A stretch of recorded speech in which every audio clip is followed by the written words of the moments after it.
So I walk into a bar, sit down at a counter, and order a pineapple juice on the rocks.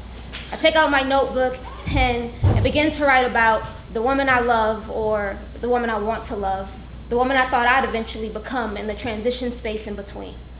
A guy walks over, sits down next to me and says, "What are you, a writer?"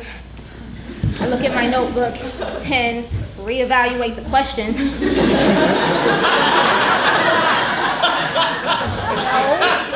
No, I tell him, "I'm not a writer, I just don't like to forget things."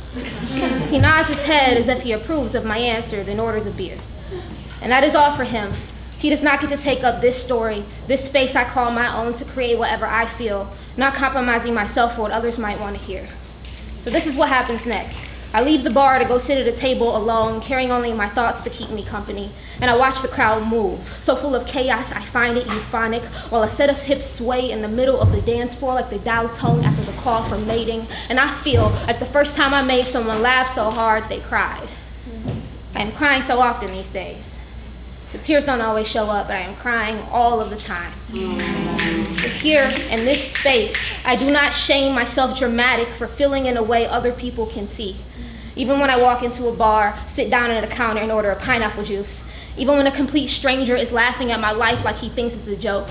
But I think he was laughing to keep from crying. I mean, who else could really walk into a bar and not notice the differences in elements? How the same material some lift to make them stronger can be used to keep others from moving. Okay.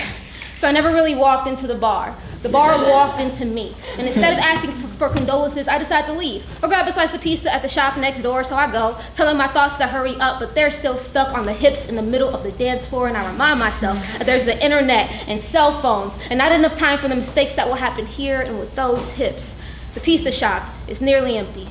A sterile silence weighs over it like the dusty corners of an old library or a hospital waiting room full of grief.